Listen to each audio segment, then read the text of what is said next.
On l'appelle la ronce de Camor, bretteur invincible et un maître voleur. La moitié de la ville le prend pour le héros des miséreux. L'autre moitié pense qu'il n'est qu'un mythe. Les deux moitiés n'ont pas tort.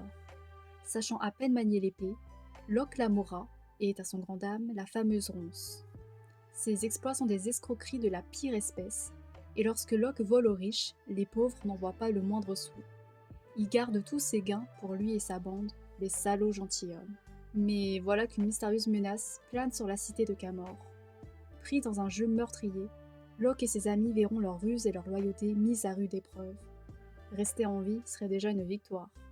C'était le résumé au dos du tome 1 parce que j'avais la flemme de résumer par moi-même.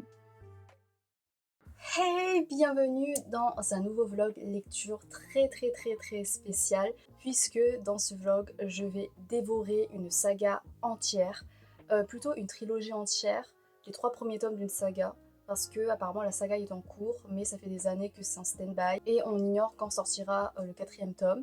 Donc je suis prête à vous rejoindre dans cette attente interminable en dévorant les 3 premiers tomes, en rattrapant cette saga. Parce qu'on m'en a dit que du bien. J'ai entendu que des louanges, que comme quoi c'était une série époustouflante. J'ai envie de m'y plonger. Surtout, j'avoue, avec l'actualité, avec le cambriolage au Louvre. Je sais pas, ça m'a mis dans un mood où j'ai envie de vivre ce genre de péripéties, de suivre des personnages à la façon Six of Crows, qui sont moralement gris et qui vont commettre ce genre de choses.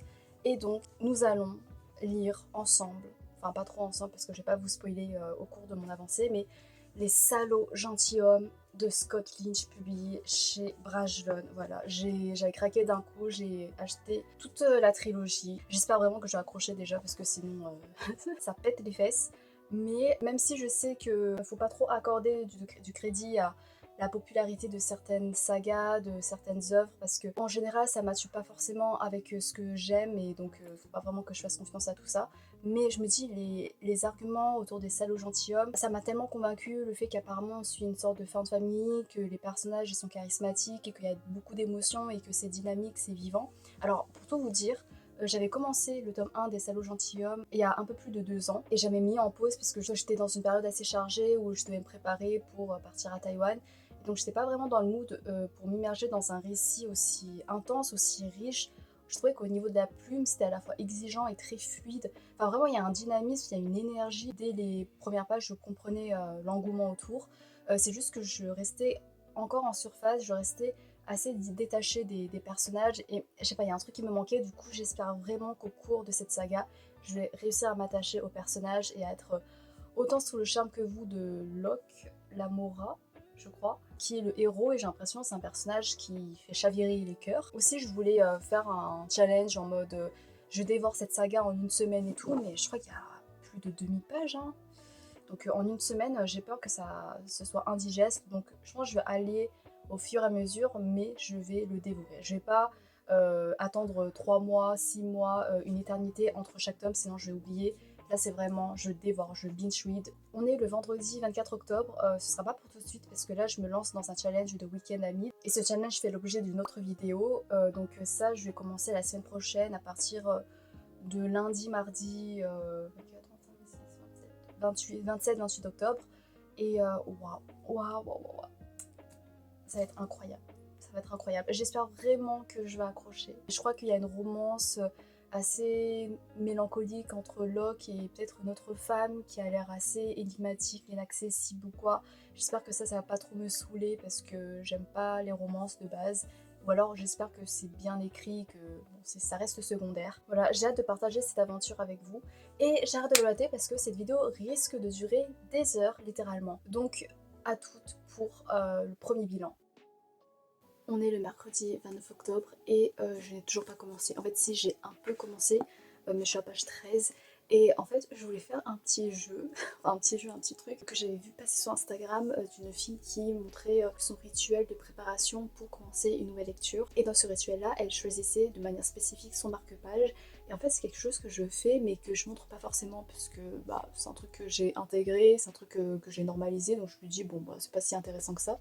Mais là, je sais pas, j'ai envie de faire ça, parce que pour chaque tome, c'est une couverture avec une esthétique, une couleur différentes et du coup je me suis dit que ce serait marrant de faire ça pour faire les transitions à chaque tome. Donc je vous montre mes marque-pages.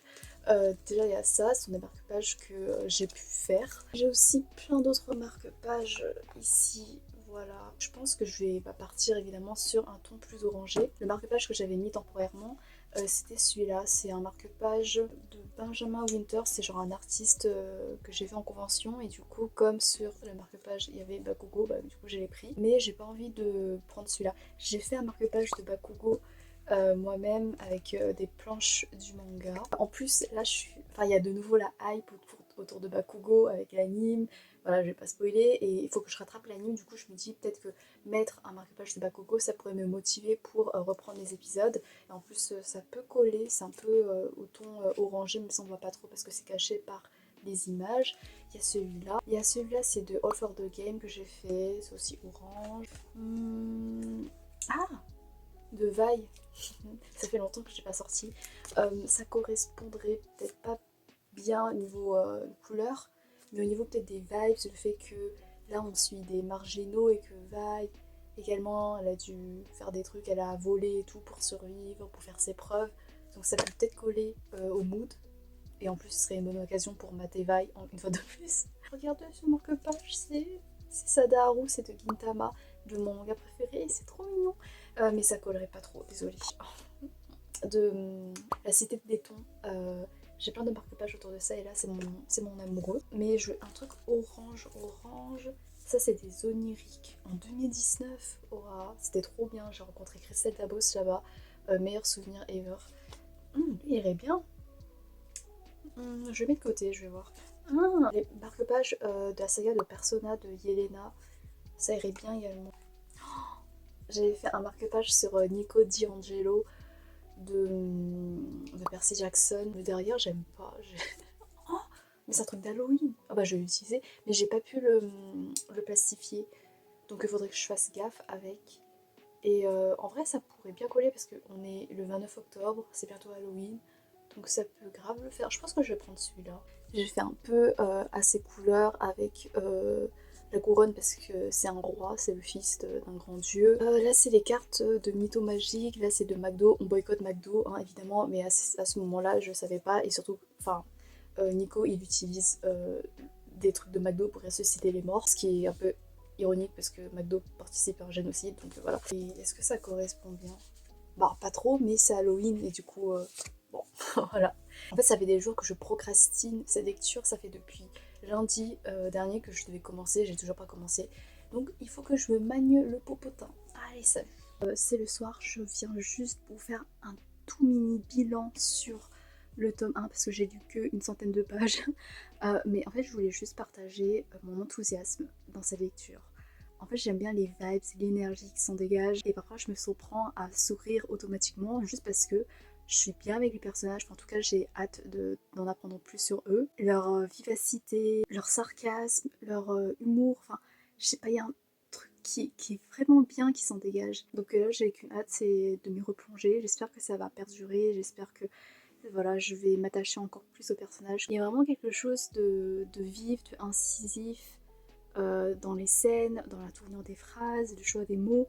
Voilà, je sais pas comment dire, mais c'est toute une énergie ambiante qui fait que c'est dynamique et ça fait du bien. Et ça me rappelle un peu Six of Crows, évidemment, avec voilà, une monde de malfrats qui veut voler des gens riches. Franchement, ça me dérange pas.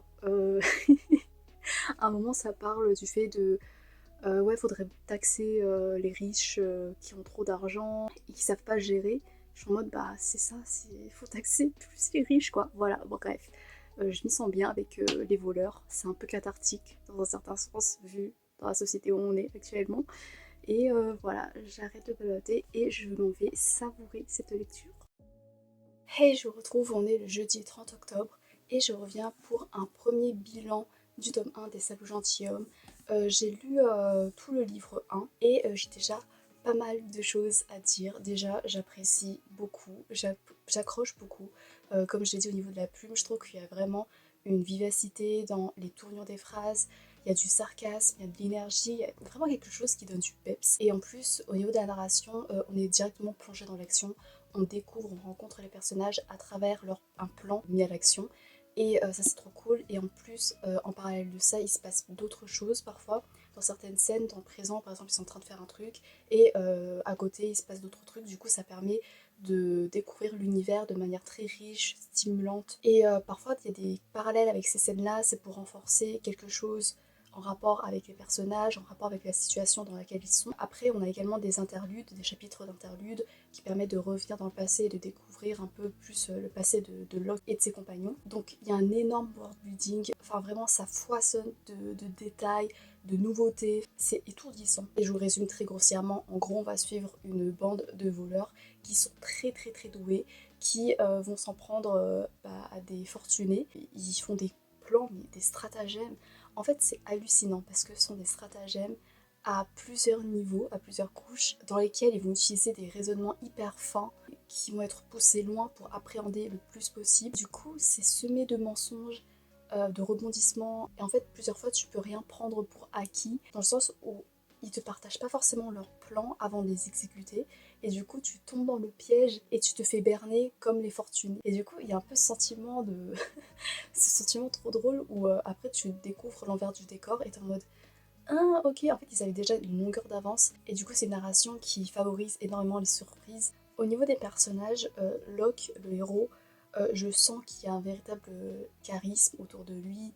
J'ai très hâte d'en découvrir plus sur lui, je suis vraiment alerte sur voilà, les petites subtilités, les petits moments avec lui. Il y a vraiment une aura de liberté, de d'être indomptable autour de lui. Au niveau des autres personnages, j'aime bien Moucheron.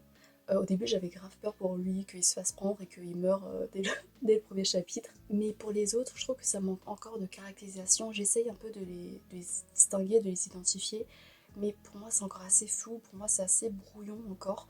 Donc j'espère que par la suite, je vais vraiment apprendre à mieux les connaître et que comme dans Sex of Close, tu vois, genre j'arrive à bien les distinguer et à m'attacher à eux de manière unique. Il y a une fille également qui est mentionnée et qui était dans la bande, et puis apparemment elle est partie.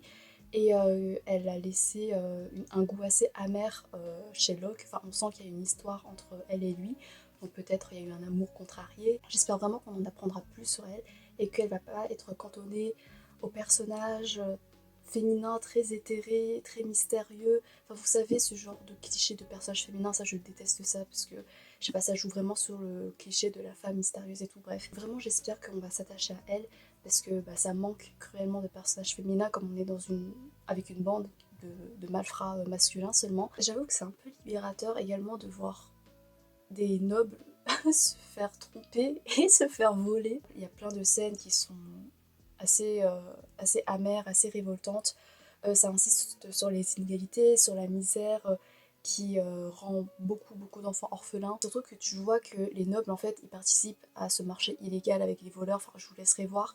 Mais dans le sens où, voilà, en fait, ils profitent des faibles pour maintenir leur pouvoir, leur domination à eux. Le fait que la bande de Locke s'en prenne à des nobles, alors que je crois que normalement c'est interdit, même avec en fait, il y a plusieurs couches d'illégalité.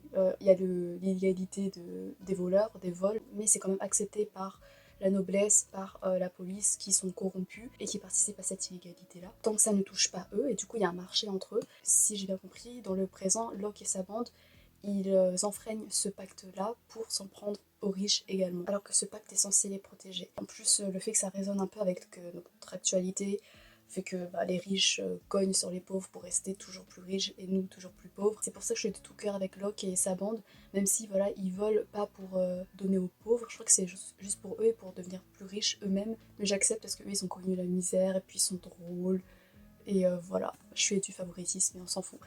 Voilà, là il est 10h, je vais passer la matinée à lire et je suis trop contente. Je vais essayer d'avancer un maximum parce que je dois finir toute la trilogie avant le 9 novembre parce qu'après je pars pendant plusieurs semaines et du coup j'ai pas envie de devoir prendre les livres avec moi et en plus je serai pas toute seule, du coup ce sera difficile de faire un bilan. Donc il faut que je dévore cette trilogie en une semaine et quelques. J'espère que ça va le faire parce que c'est assez dense, mais ça se lit trop bien. C'est juste qu'il faut que je me dégage du temps pour ça. Et voilà, j'ai trop hâte. Franchement, je suis trop contente de me plonger dans cet univers. Et let's go! Je suis au chapitre 6, je crois, du livre 2. il y a une mort de personnage à laquelle je ne m'attendais pas, que j'ai trouvé trop brutale et trop hâtive. Pourquoi? Il y avait tellement de potentiel avec ce personnage. Comment dire sans spoiler? En fait, c'est un personnage qui aurait pu être tellement plus important, surtout dans, une histoire comme ça. Et là, ce personnage a été sacrifié pour le plot ou je sais pas quoi. C'est une mort soudaine qui peut faire de l'effet, mais moi, c'est un effet négatif parce que je me dis c'est du gâchis. Et en fait, j'arrive même pas vraiment à y croire à 100%, je reste un peu dans le doute en mode on sait qu'il y a un peu de magie qui commence à prendre place dans le récit, donc peut-être que je sais pas, c'est une illusion, je sais pas. Ah, peut-être qu'ils sont soumis à un truc illusoire, je sais pas, mais j'arrive pas à y croire. Et aussi, alors là c'est qu'une hypothèse, hein, mais je pense que le roi gris, du coup l'antagoniste, enfin, l'un des antagonistes là, c'est le père de Locke. Après ce serait un peu cliché comme révélation. Non, la mort j'y crois même pas. Genre en mode il y avait tellement de potentiel. C'est pas possible. Là, je vais bientôt partir. Je vais aller visiter une librairie, une bibliothèque itinérante qui s'est installée pour quelques jours là. Et ensuite, je pense que je me poserai dans un bubble tea pour continuer ma lecture. Donc voilà, ça promet d'être un bel après-midi. À part le fait que du coup, il y a cette mort de personnage. Ouais.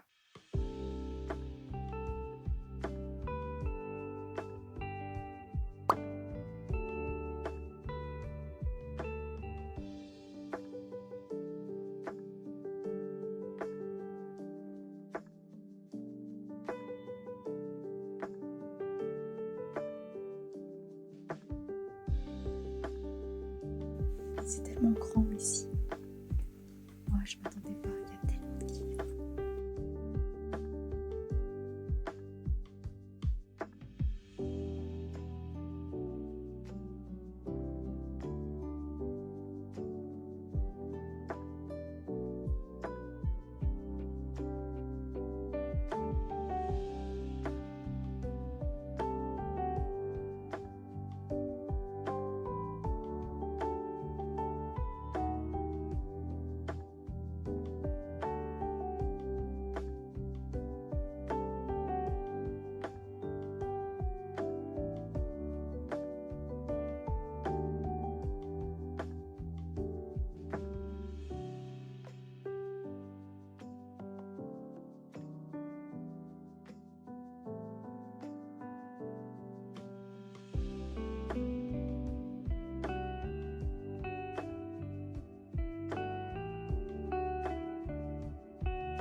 Je suis allée aux deux endroits où je voulais aller, la librairie d'occasion, où il y avait plein de livres d'occasion, mais vraiment c'était un labyrinthe de bonheur. Et là, je suis allée à la bibliothèque itinérante c'est comme un bibliobus en fait. Je vous mettrai leur Instagram en barre d'infos, parce que c'est super intéressant. Ils vadrouillent dans la France, on peut venir consulter sur place. C'est un catalogue, une sélection qui est très engagée, et ça faisait du bien, ça avait l'air super intéressant. Bon, là, j'ai pas pu me poser, mais franchement, ça avait l'air cocooning. Il y avait des livres vraiment qui avaient l'air tellement passionnants. Et voilà, du coup, très très bonne découverte. Voilà, donc maintenant, je vais aller boire un bubble tea et continuer les salauds gentils.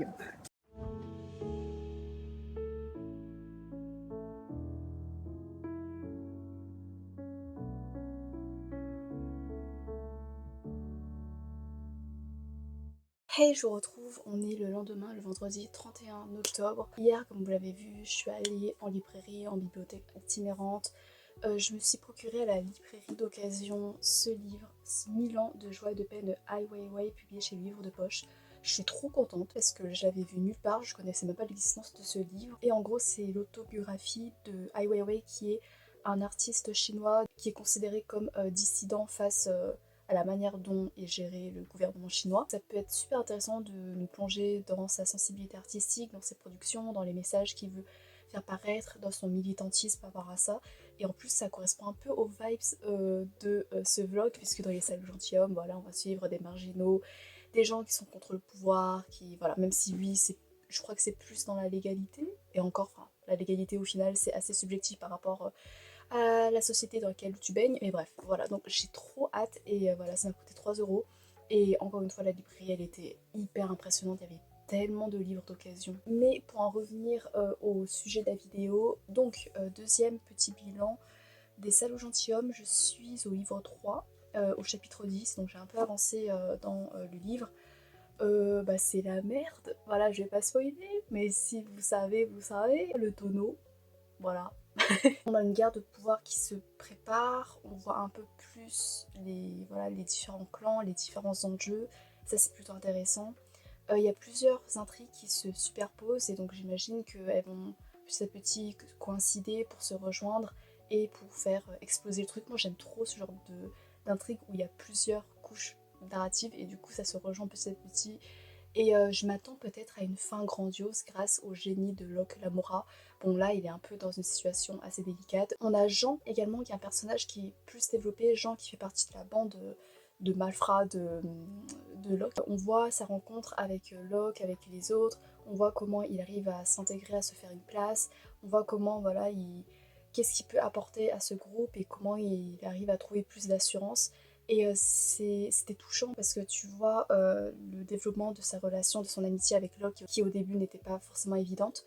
Et c'était mignon, mais je sais pas, en fait, il me manque encore un truc. Je reste encore assez distante de leur amitié, des relations, alors que c'est ce qui me touche. On a une fin de famille, il y a des moments qui sont drôles entre eux, tu sens à quel point c'est naturel entre eux. Ça en fait pas trop, mais tu sens qu'il y a de l'affection, mais j'arrive pas à m'y accrocher à 100% comme j'aurais dû le faire. Je sais pas, je sens qu'il y a encore une certaine distance entre la plume et moi. Je sais pas si cet écart va se creuser ou alors va se combler par la suite. On verra. Encore une fois, déception pour la mort d'un certain personnage. J'étais dans le déni. Hein. J'étais en mode non, mais je pense que c'est une illusion, c'est arrivé trop brutalement, trop rapidos. Non, non, c'est pas vrai. C'est l'auteur qui nous fait marcher. Alors que la seule chose que je voulais être factice, en fait, c'est la seule chose qui se révèle être réelle, quoi. L'idéal pour moi, ce serait de finir. Je suis à la page 468 sur 730 et quelques. Ouais, j'aimerais bien le finir aujourd'hui, comme ça bah, je boucle le mois d'octobre pile poil avec ce livre. Le truc c'est que j'ai d'autres choses à faire et que là il est déjà 10h30, j'aurai pas toute la matinée pour lire. En vrai pour l'instant ça c'est bien quand même et c'est juste que j'attends d'être encore plus accrochée. Il me manque un tout petit truc quoi. Voilà, je vous laisse et let's go pour la lecture.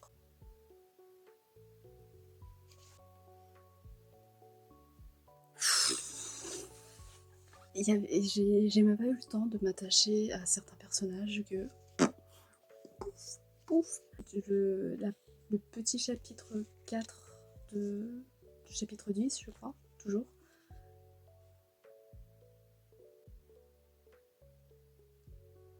Mais les gars, c'est simple. S'il y a un certain personnage qui meurt, j'arrête la série. Cette vidéo s'arrête, se coupe d'un coup, ok? En fait, là, l'auteur, il nous a montré qu'il n'hésitait pas à tuer les gens. Voilà. Mais moi, il y a une limite pour moi. Il y a un personnage que j'affectionne particulièrement. Et si passer à la casserole aussi. Après, on a Halloween. Aujourd'hui, c'est Halloween. Donc, c'est angsty free pour tout le monde. Partout. Donc, je correspond bien à l'ambiance. J'ai peur.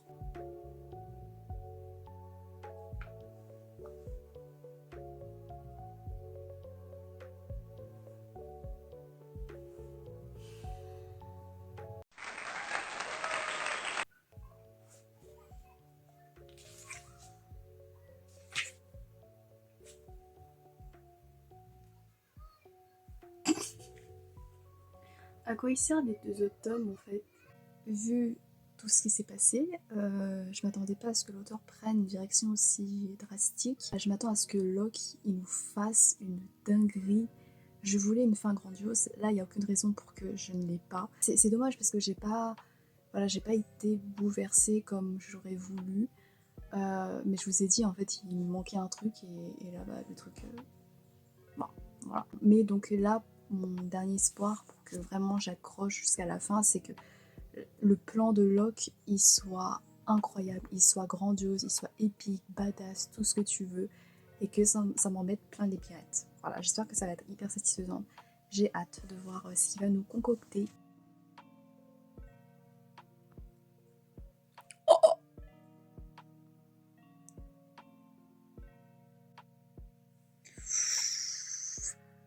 En fait, il y a plein de trucs qui s'enchaînent. Je sais plus, je suis à la fête, voilà, la célébration.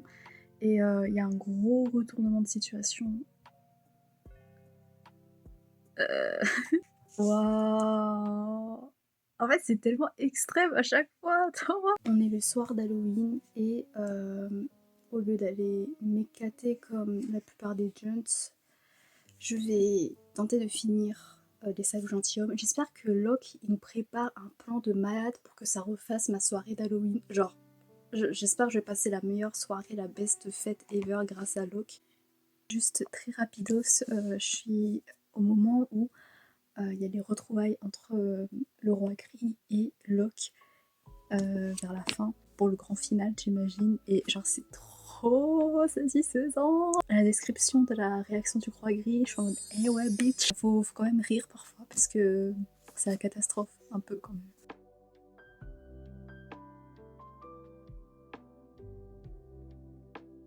En fait, là, il se passe des trucs où il y a peut-être un personnage encore qui va mourir. Mon réflexe premier, c'est en mode non, c'est pas possible parce que c'est un des personnages principaux.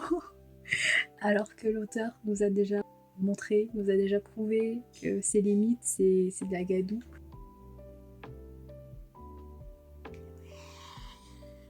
Je savais pas comment, mais je savais qu'il y aurait ce retournement de situation au chapitre, attendez, pour ceux qui l'ont lu, au chapitre 16. Ah, c'est satisfaisant. En se relevant, Locke eut le sourire le plus cruel qu'il eût jamais arboré de toute sa vie. Oh, c'est tellement satisfaisant. En fait, j'imagine trop son sourire de sadique. Je sais pas si j'aurais une illustration d'anime ou de manga pour vous montrer en illustration de comment j'imagine Locke à ce moment-là, avec son sourire là. Genre, c'est...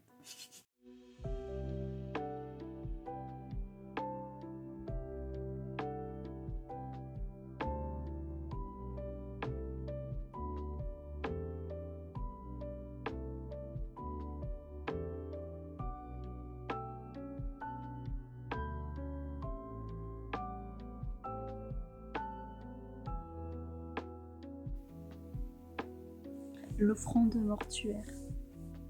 Voilà, je place ça, mais c'est grave stylé quand même.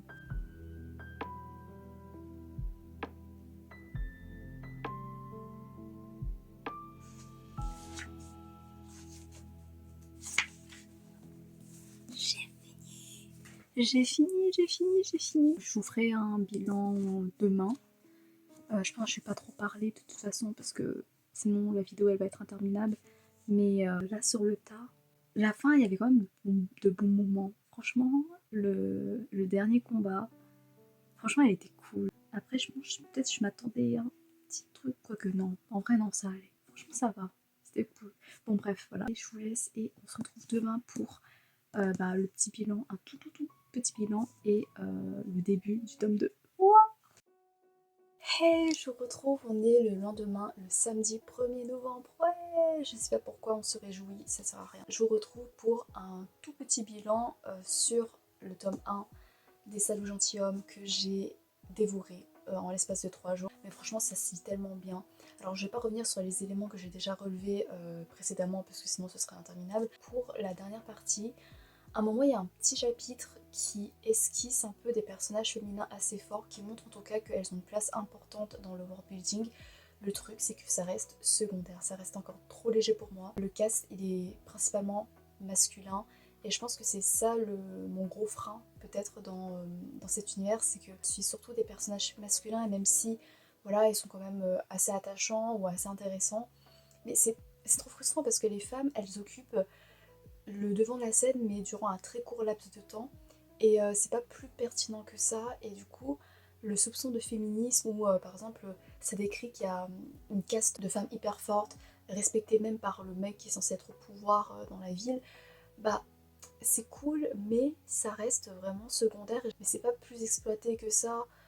Donc voilà, ça m'a frustrée et j'espère que dans la suite des tomes, eh ben, on aura des personnages féminins plus marqués, notamment Sabeta, je crois, bah, c'est l'amour de Locke. J'espère qu'on va finir par la rencontrer et que elle sera pas cantonnée au truc de Love Interest et qu'elle sera vraiment hyper bien développée quoi. Mais sinon pour la fin, alors la fin, pour le combat final, franchement c'est stylé. À un moment il y a un jeu de parallèle avec le passé pour marquer l'évolution des relations, de Locke. Ça avait un peu un goût de shonen, enfin c'était assez stylé, c'était bien pensé. Il y avait ensuite une scène d'émotion qui était assez belle, assez touchante. Juste avant, alors c'était assez chouette à lire. Le truc c'est que je pense que j'aurais voulu un truc plus peut-être radical face aux riches. Je voulais pas qu'ils soient tous exterminés, hein. On touche pas aux enfants, on touche pas aux innocents, on est d'accord. Mais juste je voulais peut-être que... Moi je m'attendais à un truc où Locke vraiment il se libère totalement du système, que ce soit vraiment contre les riches et que ce soit plus cathartique, plus libérateur. Voilà, mais après ça restait quand même chouette à lire. Mais ouais, j'aurais voulu peut-être un tournoi un peu plus... on va me traiter d'extrême gauche après. Mais franchement, ça restait classe. Dans l'ensemble, franchement, bah, j'ai mis 4 sur 5 parce que c'est happant, c'est addictif, ça se lit super bien. Il y a plein de rebondissements. Tu sais jamais à quoi t'attendre. En fait, l'auteur, il t'instaure efficacement un climat de méfiance, de prudence, parce que tu sais qu'il peut aller super loin et du coup tu te méfies de ses prochaines décisions narratives, notamment par rapport à la mort de certains personnages. Alors, je suis un peu partagée parce que ce sont des morts qui sont utiles à l'histoire, qui permettent de nourrir l'atmosphère, en tout cas, les motivations de Locke. Mais d'un autre côté, je trouve que c'est du gâchis parce que quand je suis rentrée dans cette trilogie, je m'attendais à vraiment m'attacher aux personnages, à vraiment les suivre comme une found family. Après, ce sera peut-être le cas par la suite, hein. Il me reste 2 gros tomes, donc voilà, tout n'est pas perdu. Mais là, il y avait des personnages où c'était vraiment du gâchis, où je me disais, putain, mais peut-être il y avait un truc en plus qui aurait pu faire que ce soit un coup de cœur. Donc pour moi, je trouve que c'est un peu du gâchis parce que j'aurais préféré autrement, parce que je suis rentrée dans cet univers avec d'autres attentes plutôt que de voir des sacrifices de personnages. Et donc pour la suite, bah comme j'ai dit, j'aimerais rencontrer d'autres personnages avec lesquels peut-être ça matchera plus parce que dans le tome 1, je sais pas, il me manquait un truc pour que vraiment j'aime les personnages d'amour. Alors que normalement, ce sont des relations vraiment qui me touchent de ouf. Locke, franchement, ça va. Franchement, c'est un protagoniste que j'adore suivre. Il est plein de ressources, plein d'esprit. Il a cet humour grinçant, sarcastique que j'adore. Il y a ce côté également fort, mais également vulnérable où voilà, il est soutenu par ses amis et ça fait du bien de voir ça, de voir cette sensibilité. Sa relation avec Jean, c'est très touchant vers la fin et tout. Et Jean aussi, c'est un bon personnage, mais je sais pas, il me manque un truc plus, euh, plus émotionnel. J'ai commencé le tome 2 ce matin, Des Horizons Rouges 100. Il est plus dense que le tome 1. J'espère que je vais pouvoir le lire en 3-4 jours maximum. Comme ça, je pourrai finir la trilogie avant le 9 novembre. Mais d'abord, notre rituel transitionnel. Je vais choisir mon marque-page. J'ai plusieurs choix qui s'offrent à moi. Franchement, celui-là. Regardez-moi ça. Les tons orageux qui se répondent, le bleuté un peu. Franchement, c'est parfait. C'est juste que celui-là de Buccellati de JoJo's Bizarre Adventure Best Anime Ever, j'ai déjà pas mal utilisé ces derniers temps. Du coup, j'aimerais bien me renouveler. Il y a celui-là du musée Sainte-Croix. C'est une œuvre d'art qui s'appelle. Oula, j'ai mis à l'envers en plus, là on voit mieux. J'aime trop. Genre, c'est dérangeant, c'est un peu mystérieux et tout. C'est la toile Antoine et ses rêves de Sarah Lipska. Et du coup, j'ai beaucoup aimé. Ça correspondrait bien aussi. Le truc, c'est que je viens également de l'utiliser. Il y a celui-là, ouais, de Moda Tsuche, le grand maître de la cultivation démoniaque. Mais je suis pas trop dans le mood d'utiliser celui-là. Et il y a celui-là, genre les vagues. La vague, ça correspond un peu au flow qu'on voit ici. Peut-être. Après, ça va être trop clair. Je sais pas. Et puis, j'ai trop utilisé ces derniers temps. Là, avant de vous prendre, j'utilisais celui de Vaille. Parce que je trouve que ça... C'est pas celui qui correspond le plus, mais il y a un peu un ton, je sais pas, orageux également, un peu dark, un peu badass. C'est l'occasion de joindre l'agréable en contemplant Vaille à l'agréable, en lisant les sables gentilshommes. Donc. Mais je suis retombée sur ce marque-page que j'avais fait avec des stickers. C'est du manga Run with the Wind, pareil, celui-là aussi, qui est sorti en roman en anglais. De base, c'est un roman japonais, si ça vous intéresse. Je vais bientôt le lire, je pense, parce que c'est un de mes animes préférés ever. Et ça, c'est des stickers d'un personnage, le meilleur personnage ever, ever, ever. Et il a l'air déprimé, il est un peu fatigué, mais il fait de son mieux et je suis un peu dans ce mood-là. Donc je me dis, en vrai, ça fait longtemps que je l'ai pas sorti. Ouais, mais c'est un peu déprimant. Bon, je le garderai pour une autre fois peut-être. Je sais pas. Quoique j'ai besoin un peu de motivation et de réconfort et ce personnage c'est... alors, est-ce que je préfère être horny avec Vi ou être réconfortée avec ce personnage? Quel est mon mood du moment? Ouais mais Vi il va bien. Je pense que je vais prendre Vi. Mon horniness qui est plus fort que ma déprime, c'est positif. Vas-y, je vais arrêter de blablater pour rien. Et on continue le tome 2. Ah par contre, du coup là on passe dans le début du tome 2. Je voulais juste faire une remarque. Je disais que oui, j'aimerais bien rencontrer de nouveaux personnages féminins, en l'occurrence dans le tome 2. Au tout début, il y a des personnages féminins, donc elles sont plus dans la position d'antagoniste, mais elles sont décrites comme très influentes, assez fortes. T'en as une qui a l'air hyper badass, mais t'as son acolyte qui, elle est tournée en dérision. Et c'est chaud parce que du coup elle est grosse. Les premières actions qu'on voit d'elle, c'est elle est en train de manger des cerises enrobées de chocolat avec du sucre ou je sais pas quoi. Et elle en mange et puis elle se lèche les doigts. Et après elle s'évanouit parce qu'elle a trop bu et tout. Enfin, et la manière dont c'est écrit, on aurait dit vraiment un ressort comique très cliché avec les personnages qui sont gros et qui sont utilisés dans cette optique-là dans plusieurs séries. Et c'est pas ouf. Bon, on va continuer. On va continuer. Hey, je vous retrouve, on est le lundi 3 novembre. J'ai fait un petit break dans les vidéos parce que j'avais la flemme, tout simplement. J'ai eu l'occasion d'avancer pas mal dans le tome 2. Je suis à la page 495, ce qui correspond au chapitre 9. Dans le livre 2. J'avais pas forcément envie de reprendre la caméra parce que j'avais pas grand chose à dire. Enfin, en tout cas, l'histoire m'avait pas impacté suffisamment pour que j'en ai vraiment envie d'en parler. C'est pas des longueurs parce qu'il se passe toujours plein de choses, mais des moments où ouais, mon intérêt s'atténuait, ou voilà, je devenais un peu distante, ou je devenais même un peu lassée de ma lecture. Du coup, hier par exemple, j'ai pas beaucoup lu. J'ai rompu avec ma routine de lire quotidiennement chaque matin pour me consacrer à d'autres choses. Mais j'ai quand même eu le temps d'atteindre les 495 pages, donc ça constitue plus de la moitié du tome. Donc il était quand même temps de faire un premier bilan du tome avant la fin, en vrac comme ça. Déjà la relation entre Locke et Jean, qui sont les best friends ever, j'ai beaucoup aimé parce que à la fin du tome 1, du coup, il y a une situation assez délicate et on en voit les conséquences dans le tome 2. Et voilà, ce sont des petits moments un peu angsty, assez touchants, assez poignants, qui mettent à l'épreuve leur amitié et sont des remous dans leur relation qui font que ça rend encore plus touchant et ça rend encore plus réaliste et encore plus profond leur amour l'un pour l'autre.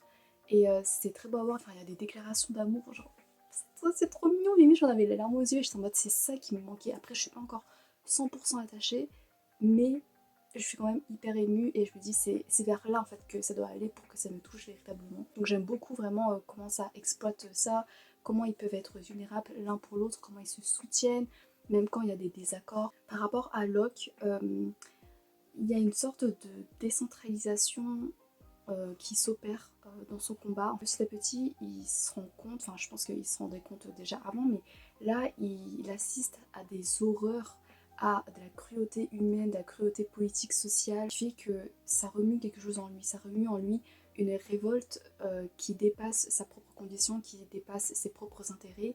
Du coup, peut-être que dans les autres tomes, enfin dans le troisième tome ou dans la fin du deuxième tome, ça va décentraliser un peu son combat pour se concentrer plus sur une lutte plus générale, plus sociale. Je sais pas, mais c'était beau à voir. Petite mention à un flashback de retour dans son passé quand il était enfant, quand il a appris que voilà, il avait le droit de transgresser la paix secrète qui existait entre les nobles et les voleurs, qui consistait donc à protéger les nobles des actions des voleurs, parce que du coup ils n'avaient pas le droit de cambrioler les nobles. Et du coup Locke avec sa bande, bah il se disait bah ouais mais non, nous on s'en fout. Et parce que son tuteur lui disait un truc, mais c'était trop clair, genre le fait qu'il trash talk sur les nobles, c'était trop satisfaisant. Et c'est un petit spoil, mais genre c'est juste une citation comme ça. Ils disent que pour les riches et pour les puissants, nous sommes le caillou dans leurs chaussures, l'épine dans leur chair, le fragment de réciprocité avant le jugement divin. Mon devoir divin consiste à m'assurer que les sangs bleus et leurs jolis titres ont un aperçu des choses qui échouent quotidiennement au reste d'entre nous. Un bon coup de pied au cul de temps en temps. Et genre c'est trop classe. Et voilà, donc là c'est un peu plus compliqué. Locke et Jean et tout, ils se font prendre dans une sorte de double piège. Voilà, on se demande comment ils vont se dépatouiller. Là où j'en suis, ils sont dans la merde. Mais il y a de nouveaux personnages qu'on rencontre. Il y a deux femmes qui peuvent être assez intéressantes. Pareil, il y a pas mal de personnages féminins, mais ça reste toujours en arrière-plan. Et c'est pas aussi, elles sont pas aussi importantes, tu vois, que Locke et Jean. Là, on est dans une aventure maritime. Voilà, je vous spoil pas parce que sur la couverture, il y a littéralement des bateaux. C'est pas forcément l'environnement narratif dans lequel je suis le plus à l'aise, dans lequel je me baigne le plus confortablement, petit jeu de mots. Mais je suis quand même curieuse de la suite. Et voilà, après ça s'y en vrai toujours aussi bien. Il y a quand même pas mal de descriptions parfois. J'avoue que parfois j'ai du mal à visualiser vraiment l'agencement des lieux parce que ça a l'air assez particulier. Voilà, mais sinon, à part ça qui me ralentit un peu dans ma lecture, ça se lit super bien. Il y a des moments où vraiment je suis happée, où c'est haletant, où c'est stressant et tout, donc c'est vraiment cool. À chaque fois il arrive des emmerdes à Locke, à chaque fois tu te dis ok son plan il va bien se dérouler, et à chaque fois il y a un truc qui se passe qui fait que bah, c'est la catastrophe et tu sais pas comment il va arriver à s'en dépatouiller. Voilà, j'arrête de papater et je vous retrouve pour la suite. Et je vous retrouve, on est le lendemain, le mardi 4 novembre. Et je suis donc toujours dans le tome 2, je suis à la page 707 au chapitre 13. J'ai pas grand chose de plus à dire à part deux petites choses, deux choses quand même importantes. La première, la positive, en fait tous les deux sont positifs, tous les deux sont des éléments qui m'ont marqué. Mais le truc plus joyeux, c'est que je voulais faire une mention spéciale à la capitaine, qui est un nouveau personnage féminin, qui est une femme, mais genre trop badass, grave forte, grave admirable. Elle a une place importante, elle a un background, elle a une histoire, elle est trop cool. Elle sort des répliques, parfois je suis en mode waouh, c'est ce que je voulais, hein, par rapport notamment aux inégalités qui peuvent exister, etc. Par exemple, c'est vraiment un tout petit spoil, c'est vraiment une petite citation, mais Locke, à un moment, il lui demande si c'est pas trop dangereux de mener ses enfants en mer avec elle, parce que voilà, c'est un environnement qui est incertain et tout. Et elle lui répond, sur Terre, en fait, c'est tout aussi dangereux qu'en mer. Elle dit que les guerres, les maladies, les impôts, baisser la tête ou baiser des bottes, ce ne sont pas les saloperies affamées qui manquent à terre. C'est juste qu'en mer, elles ne portent pas souvent une couronne. J'aime trop, j'aime trop. À un moment, elle dit à quel duc, roi ou impératrice dois-je obéir aveuglément comme si c'était ma mère? Lequel d'entre eux est meilleur juge que moi quant à la valeur de ma vie? En fait, ce sont des réflexions qui résonnent en plus tellement avec là où dérive notre propre réalité, puisque bah, c'est la merde, et cette aura de liberté autour d'elle, ça fait tellement du bien, même si j'avais dit que Locke, il y avait un peu une aura de liberté autour de lui, mais en vrai, c'est trompeur, parce qu'à chaque fois, il est empêtré dans des pièges qu'on lui tend pendant tout le tome, et du coup, il doit essayer de s'en libérer, et c'est pas facile parce qu'il est pas libre de ses mouvements, bref. Et en parlant de Locke, c'est quelque chose que j'avais brièvement remarqué dans le tome 1, qui m'avait passablement touchée, mais je me disais que ça avait l'air juste un petit détail comme ça. Mais Locke, il a l'air très dépréciatif envers lui-même, dans le sens où il se rend pas forcément compte de sa valeur, il veut toujours être à la hauteur des gens, il veut toujours faire ses preuves dans les plans, il se met tout le temps en danger, il prend toujours tellement de risques. Et à un moment, il parle de Jean, il dit que Jean n'arrête pas de lui sauver la peau, alors que lui, c'est un cas désespéré, il le mérite pas forcément. Je sais pas si c'est dû à son enfance, au fait qu'il a été très isolé, très seul avant de rencontrer sa nouvelle famille. Mais c'est assez poignant et c'est ouf de voir comment il se voit alors que d'un point de vue extérieur, tu te dis mais ce mec, il est charismatique de malade, il a une des ressources de malade, il est incroyable, c'est ce que j'en vois, mais Locke, voilà, c'est compliqué, puis c'est cool parce qu'on le voit de manière plus humaine. Là, il poursuit un peu son parcours dans cette décentralisation de lui-même pour vraiment s'intéresser à une lutte plus générale et une lutte qui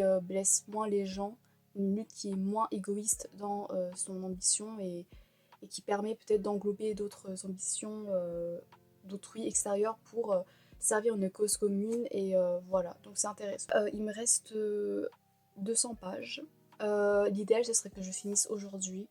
Le truc c'est que là j'aimerais bien commencer à tourner des vidéos et ensuite aller à Lyon pour me promener, pour acheter des cadeaux et tout. Parce qu'il fait tellement beau et on se retrouve pour la fin du tome 2.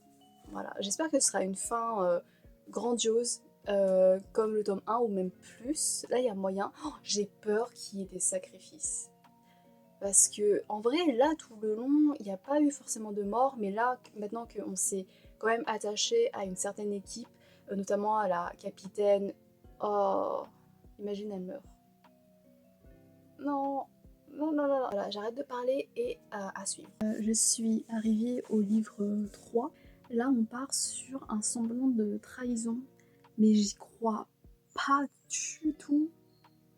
Alors, soit la personne est manipulée, soit c'est parce que la personne a un autre plan et elle n'a pas pu prévenir l'autre personne, et du coup voilà. Mais je pense en vrai, il n'y a pas de trahison.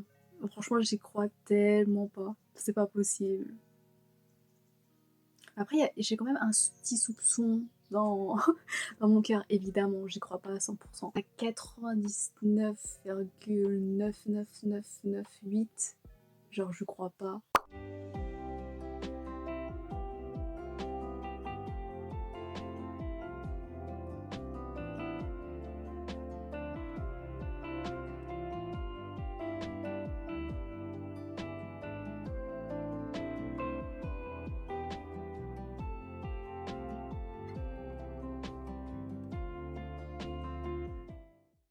Hey, je vous retrouve, on est le mercredi 5 novembre et hier soir j'ai terminé le tome 2 de la saga.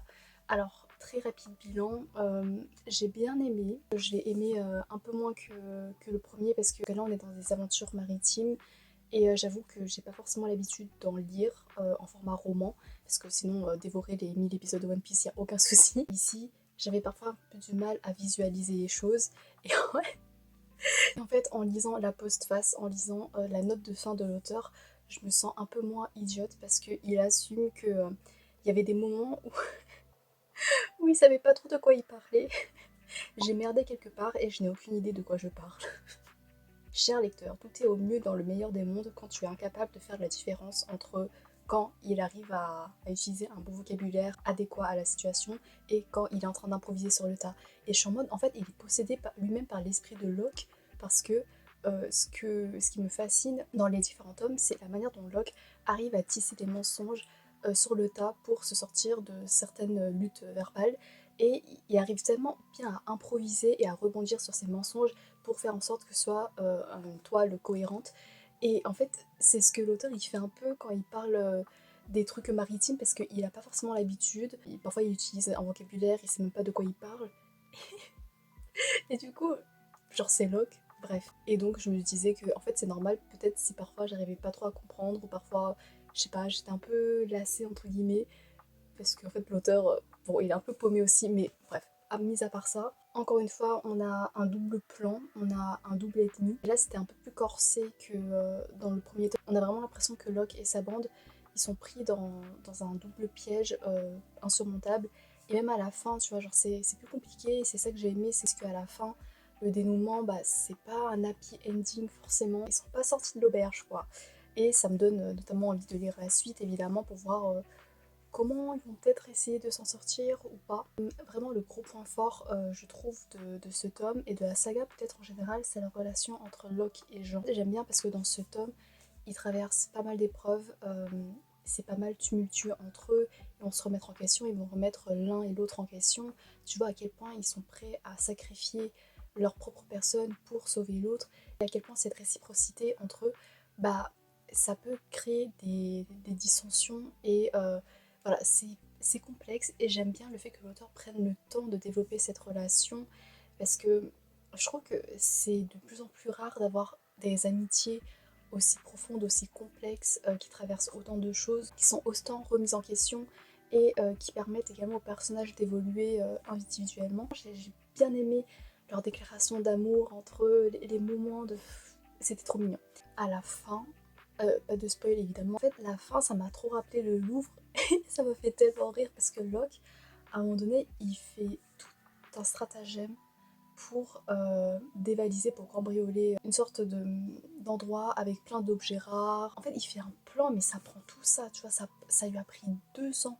200. Alors que à côté de ça, t'as les cambrioleurs du Louvre qui limite, ils toquaient à la porte et on leur a ouvert, quoi. Et en fait, ça m'a fait tellement rire parce que dans la fiction, c'est tellement alambiqué, c'est sublimé, c'est des plans de malade et tout, alors que dans la réalité, les gens ils sont tellement cons et en plus, du coup, on vient d'apprendre que le mot de passe pour accéder à la vidéo de surveillance du Louvre, c'était littéralement Louvre. Alors que là, par exemple, Locke, il veut essayer d'entrer dans une chambre forte, et apparemment sa chambre forte est mieux surveillée, du coup il se casse la tête, alors qu'à côté de ça, t'as le Louvre, qui est le musée le plus visité au monde, son putain de mot de passe pour accéder à la caméra de surveillance, c'est le Louvre. Mais c'est... Bref, voilà, du coup vraiment, ce contraste, ça m'a fait tellement rire, parce que pourquoi on a besoin de fiction pour se divertir alors qu'on a le monde réel? Voilà, donc je pense que je vais noter un chouïa un peu moins que le tome 1. La fin, elle m'a moins conquise que la fin du tome 1. Dans la fin du tome 1, en vrai, il y avait pas mal de péripéties, il y avait pas mal de rebondissements, pas mal d'émotions aussi. J'avais un peu craché, je crois, sur la fin du tome 1 en disant que ouais, c'était pas assez cathartique, mais il y a un moment où c'est assez cathartique et que j'avais complètement oublié par rapport à l'argent des nobles. Ça, c'était vraiment bien fait. Mais là, ouais, c'était sympa, mais pas plus que ça, quoi. Mais j'ai bon espoir pour que dans le tome 3 ça se passe mieux, parce que on va retourner sur la terre ferme. Euh, je sais pas, on va rencontrer sûrement de nouveaux personnages. Putain, il est un peu abîmé, je suis deg. Il est un chouïa plus gros que le tome 2. Le tome 2, ça m'a pris 4 jours pour le lire. Là, j'ai pas le choix, faut que je le finisse avant le 9. Donc, on est le 5, 6, 7, 8. Il me reste 5 jours, 4 jours et demi, grand max, pour le lire et pour faire un bilan final avant de partir vers d'autres horizons. J'aime toujours bien la dynamique, peut-être un peu moins que dans le premier tome où vraiment c'était la saveur de la découverte, de l'exploration. Là, c'est pas que je me lasse, mais je m'habitue un peu plus. Mais c'est toujours agréable de suivre Locke avec sa bande parce que bah, ils sont trop cool. Et Locke, mais en fait, je l'aime trop. Il est complexe. Et, et il a un côté, comme je l'ai dit, et un côté parfois puéril. Genre vraiment, il y a des actions où, par exemple, à un moment, il simule le fait de poignarder son ennemi en guise d'image, d'illustration à son propos. Et en fait, ça va tellement procurer un sentiment agréable qu'il le refait en mode gratuit, alors que ça sert à rien. C'est juste hyper gamin. Bref, il y a des petites actions comme ça. Le fait qu'il se montre plus vulnérable et qu'il a des défauts, mais il arrive à prendre du recul, qui a ce manque de confiance en sa propre valeur également, c'est touchant et c'est poignant. C'est un protagoniste trop cool à suivre et donc j'ai hâte de le retrouver ici avec Jean, avec tout le monde et tout. Et voilà, j'arrête de blabater. Ah non, j'ai oublié, il faut donc choisir maintenant les marque-pages. Le marque-page. Dans le ton du vert, j'en ai pas vraiment. J'ai IQ avec des stickers de IQ. J'ai encore IQ. Je suis pas dans le mood de IQ en ce moment. Il y a les marque-pages de Persona. Hmm, ça va bien, ça rejoint un peu le mood de la couverture, je trouve. Il y a celui-là de Persona également, ça avec d'autres personnages. Et pour les citations, les deux correspondent bien au salaud gentilhomme. La première, c'est Je n'ai pas besoin d'être quelqu'un que je ne suis pas quand je suis là avec toi. Tu es mon binôme parfait. C'est un peu comme Locke et Jean. Et le deuxième, c'est Je ne veux pas devenir une fleur bien taillée et exhibée dans un jardin royal. Nous sommes des fleurs sauvages. Et c'est totalement Locke et Jean. Hmm. Hmm. Je pense que je vais prendre celui-là avec le fait que ouais, t'es mon binôme parfait, t'es ma soulmate, platonic soulmate et tout, parce que c'est trop mignon. Voilà, j'ai choisi et let's go pour cette dernière ligne droite. Ouh. Les gars, je viens d'ouvrir le tome 3 et je vois la carte. Je vais pas vous dire où on se trouve, pardon. Oh, je suis trop hypée! Oh, mais comment ils vont se démerder? Après, ça va peut-être résoudre le problème qui se trimballe à la fin du tome 2 encore. En fait, ils sont dans un territoire normalement hostile, quoi, où c'est assez suicidaire d'y aller. Oh, j'ai hâte, je suis hypée. Hello, on est le jeudi 6 novembre et hier j'ai lu 200 pages, c'est pas le bon tome, j'ai lu 200 pages pile poil des salauds gentilshommes. J'avance un peu trop doucement parce qu'on est le 6, je dois le terminer après-demain. Il me reste 700 pages. Yeah. Je voulais quand même vous prendre parce que j'avais quand même pas mal de choses à dire. Franchement, j'ai été happée pendant les premiers chapitres, enfin pendant ces jusque-là, parce qu'on a plusieurs retours dans le passé et en fait, on va répéter des souvenirs qu'on a déjà eus dans le tome 1 où il y avait des interludes pour retourner dans le passé. Mais là, c'est d'un point de vue plus intime de Locke. On perçoit plus ses sensations, ses sentiments vis-à-vis de ces épisodes de son passé. Et du coup, c'est super intéressant parce qu'on a vraiment une plongée plus intime dans sa psychologie. Et ça développe notamment comment il se sentait dans un environnement qui était très isolant. Et le fait de le voir enfant, de le voir ainsi, ça peut peut-être expliquer ce que j'avais déjà soulevé, le fait que il porte une très faible estime en lui-même et que parfois il pense qu'il mérite pas d'être sauvé par rapport à d'autres personnes. Et du coup, ça fait mal au cœur parce que même s'il a l'air très sarcastique comme personne, même s'il voilà, il a l'air très jovial, très détaché parfois, mais il y a quand même une profonde solitude ancrée en lui, comme s'il était convaincu qu'il était destiné à être seul et que c'était juste dans l'ordre naturel des choses. Il accorde énormément de valeur, d'importance au moment où t'as des gens qui l'aident, t'as des gens qui sont prêts à l'aider, à se sacrifier pour lui. Tu sens à quel point ça compte pour lui. Il y a notamment le personnage de Sabeta qui est donc son grand amour, qui nous a été teasé pendant 2 tomes alors qu'on l'a jamais vu. Et là, on la voit enfin, en tout cas dans le passé. Locke, il a eu le coup de foudre pour elle. Et j'avoue, moi, le ressort du coup de foudre, je trouve que c'est hyper facile. Mais là, ça va. Parce que ils étaient enfants et je sais pas, je trouve qu'il y a un côté assez candide, assez pur à voir. Et il y a des moments touchants entre Locke et Sabeta. Il y a des moments très drôles où t'as Locke qui se comporte vraiment en gamin amoureux qui essaie d'impressionner sa dulcinée. Il y a il y a des moments et des mimiques qui sont tellement puériles et c'est trop mignon et c'est drôle. Et il y a d'autres moments plus touchants où il y a des moments de rapprochement quoi. Et je trouve que ça va, c'est touchant. Sabeta, elle m'intrigue encore un peu. Franchement, j'aime bien son personnage. Elle est forte, elle a cette hargne. J'espère qu'on va la voir dans le présent, j'imagine, parce que ce serait sinon un potentiel tellement gâché et ce serait trop frustrant. Après, dans le présent, juste un petit truc, un petit spoil entre gros guillemets, mais en gros, il y a un délire avec des élections. T'as quelqu'un qui veut embaucher Locke pour falsifier les élections.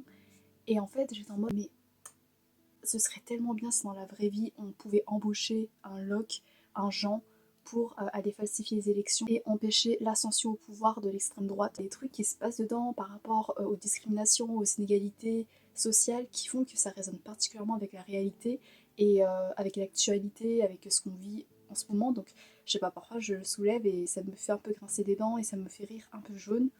Il y a notamment par exemple une citation, il y a un personnage qui va justifier la pertinence de l'implication de personnages voleurs comme Locke, comme Jean dans la politique, en disant la politique est un monde qui vous conviendra parfaitement. Après tout, que fait un gouvernement sinon voler les gens en toute légalité? Bref, voilà, on va pas trop rentrer dans ces détails parce qu'on peut en parler pendant des heures et je vais juste rager. J'ai hâte de la suite. Ça me hype plus que par exemple le pitch du début du tome 2, tu vois. Donc voilà. Oh my god. Du coup, je viens tout juste de finir le livre 1. Et la fin du livre 1, ça promet des retrouvailles, mais j'ai trop hâte. Ça promet. C'est des réactions à chaud, c'est tout, mais je vais. Fin du chapitre 6. Mais Sabeta, mais. j'aime trop. Voilà, je dirais pas plus, mais waouh, elle est forte. Elle est très forte. On est le samedi 8 novembre et mon but aujourd'hui c'est de terminer la saga, le troisième tome. Je suis à la page 802 sur 730, donc c'est faisable. Il y a juste un couac. Il y a plusieurs moments où je me fais chier. Et j'en suis la première désolée. Il y a plein de moments où je lis, je suis en mode mais je m'en fous. Enfin, c'est pas aussi intéressant que par exemple dans le tome 1. Et justement, j'ai l'impression qu'il y a une régression en matière d'enjeux, en matière de situations critiques, dans le sens où ouais, la gravité de la situation décroît au fur et à mesure des tomes, alors que normalement, à chaque tome, ça devrait gagner en gravité, en enjeu. Dans le tome 1, il y avait des sacrifices, il y avait des morts, il y avait des rebondissements incroyables, il y avait de la cruauté, de l'impitoyabilité. Là, les adversaires, bah ça va, ils sont pas aussi dangereux que dans le tome 1 où là, bah, c'était vraiment une question de vie ou de mort. Même la situation en elle-même, le fait que par exemple, si là, ils réussissent pas leur mission, bah ils craignent pas grand-chose. Ou alors si peut-être on sent qu'il y a un danger qui tapit dans l'ombre, mais c'est pas assez haletant quoi. Je m'ennuie, genre c'est un calvaire pour moi. Je suis un peu trop dure dans les mots et c'est lourd pour moi de lire parfois parce que c'est long et parfois voilà, mais je vais finir. T'as une sorte de révélation autour de l'identité de Locke. Je suis en mode, bah, ça sort d'où? Enfin, ça n'a pas été forcément plus anticipé que ça au début. Je sais pas. Je sais pas quoi en penser. Ah, je suis vraiment déçue. Hein.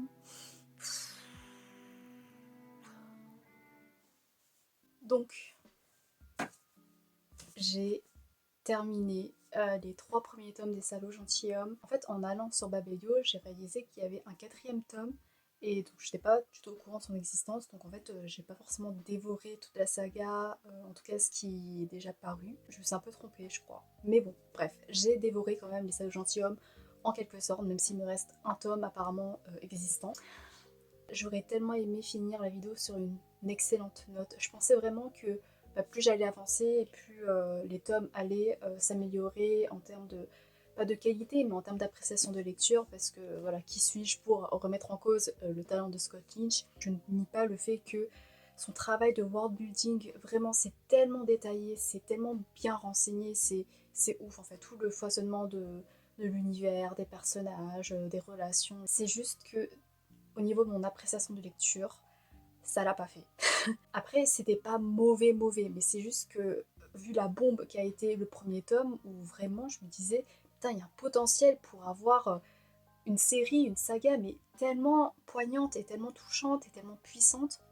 Et en fait, non, je trouve qu'en termes de qualité, le tome 1, il a vraiment pulvérisé bah, le game, alors que là, on retombe dans une sorte de fantasy plus douillette, moins engagée dans des enjeux graves, dans voilà, des situations plus critiques qui te tiennent en haleine, qui te mettent dans une situation de méfiance, de prudence face à ce qui pourrait arriver au personnage. Je sais pas si c'est parce que comme j'ai lu d'une traite les 3 premiers tomes, du coup forcément mon attention s'est un peu diluée ou parce que je me suis lassée inévitablement parce que être confrontée à un univers aussi riche sur une semaine assez intense. Je sais pas, ça a peut-être joué sur mon appréciation, sur le fait que j'étais un peu fatiguée vers la fin, mais je pense pas parce que juste les enjeux ici, on est autour d'élections présidentielles. Oui, certes, c'est important, mais en fait, on baigne, on est sur un territoire, mais je m'en fous de la politique. Je m'en fous de ce qui peut leur arriver.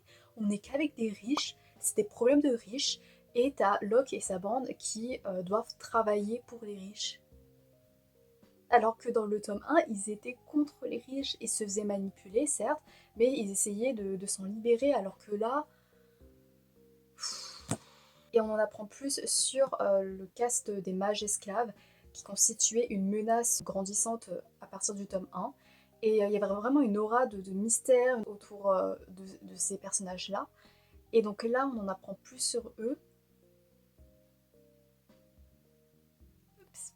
Je trouve que ça a enlevé vraiment de cette méfiance et de cette aura de menace. Et c'est horrible parce que au début, quand j'ai vu qu'on allait se confronter un peu plus à eux, je me disais waouh, ce tome il va dépasser toutes mes espérances en termes de danger. Et en fait, non, ça retombe comme un soufflé. Ça enlève de la gravité de la situation.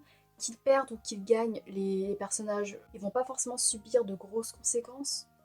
Donc à quoi bon? Enfin, je sais pas, c'est juste que l'auteur nous a préparé à tellement mieux et à tellement plus stressant avec le tome 1 que là, quand tu te confrontes à ça, t'es en mode, bah, on dirait vraiment, je sais pas, une petite aventure annexe, quoi. Pareil, il y a des rebondissements, il y a des petites révélations, mais c'est pas aussi impactant, je trouve, parce que la narration va dérouler plusieurs points de vue. Et donc, quand t'as des révélations, bah, tu t'y attends parce que t'as déjà eu le point de vue des personnages qui sont en train de faire des trucs qui vont être révélés par la suite. Je sais pas si vous voyez ce que je veux en venir. Au niveau de la romance, parce que là, on développe beaucoup la relation entre Locke et sa bêta, que ce soit dans le passé ou dans le présent. Euh, alors, il y a des déclarations d'amour très belles de la part de Locke. C'est très touchant. Locke, en amoureux, c'est genre le book boyfriend parfait, quoi. Mais il y avait beaucoup d'allers-retours, il y avait beaucoup de je t'aime, moi non plus. Il se cassait beaucoup la tête et même si ça m'a intéressée, au bout d'un moment, j'étais en mode mais il y a un peu trop de romance pour moi. Enfin, j'aurais bien voulu développer d'autres choses. Concernant sa bêta, ses moments majeurs, c'est surtout avec Locke. Après, vous me direz, c'est parce qu'on se situe principalement du point de vue de Locke, donc forcément. Mais même si on perçoit les qualités de sa bêta, il y a des moments où vraiment elle m'impressionne. Je suis en mode waouh! Elle fait un bon duo, un bon couple avec Locke parce qu'ils se complètent. Ils sont grave stylés tous les deux dans leur manigance, dans leur manière de concocter certains plans. Et je comprends les sentiments tourmentés de sa bêta par rapport à sa position, le fait qu'elle essaye de se démarquer d'une bande de garçons. Sa condition de femme aborde des sujets très importants et très intéressants, et ça j'ai pas mal aimé parce que du coup le soupçon de féminisme se renforce plus. Il y a même un moment autour de la question du viol. Je rencontre des personnages féminins qui abordent ce genre de questions qui font écho à notre société. Mais euh, non, en fait, elle était cool, mais voilà, il y avait trop de romance, c'est tout, je pense. Et puis, comme j'ai dit depuis le début, il y a une certaine distance entre l'écriture de l'auteur et moi, par rapport même au personnage, même si je les trouve attachants. Mais je sais pas, j'arrive pas à vraiment m'imprégner à fond de leur authenticité, de leur vie. Donc, je sais pas. On a tout un délire sur la révélation autour de l'identité de Locke. Euh, Bon, ça m'enchante pas vraiment, ça m'intéresse pas vraiment. Les va-et-vient entre le passé et le présent. Dans le passé, ils doivent jouer une pièce de théâtre. Je suis en mode, mais. C'est... Je sais pas que c'est pas intéressant, mais on nous a préparé à mieux, quoi. Autant dans le tome 2, parfois il y avait quelques longueurs, entre guillemets, mais ça altérait pas forcément mon appréciation de la lecture parce que je me sentais quand même bien et j'avais hâte de lire la suite. Là, j'ai dû me forcer, hein. Là, j'avais des bouffées de colère, j'avais des bouffées d'agacement qui me prenaient parce que j'étais en mode, mais j'ai envie de finir au plus vite, j'ai envie de passer à autre chose. Au premier tome, j'ai mis 4 sur 5, au deuxième, 3,5 et ici, 2,5. Voilà, mais sinon, globalement, bilan général de la saga, bah, j'avoue que je regrette un peu d'avoir tout acheté, parce que j'aurais pu me contenter du tome 1 et les deux autres tomes, les prendre à la médiathèque. J'aime bien le schéma de base, le fait que dans chaque tome, Locke et sa bande, ils se font prendre dans des magouilles politiques contre leur gré, et du coup, il faut voir comment ils arrivent à se dépatouiller, à surmonter tout ça. Et contrairement à ce que je redoutais au début, la romance, elle est pas si présente que ça. Même si j'aurais bien voulu que sa bêta elle soit dévoilée plus tôt, parce que là du coup elle est dévoilée que à partir du tome 3. J'imagine dans le tome 4 elle refera son apparition, mais comme là j'ai la flemme de lire la suite, et bah, je vais pas la revoir de sitôt et je me dis il y a vraiment une bonne matière avec elle, j'ai envie de la connaître plus.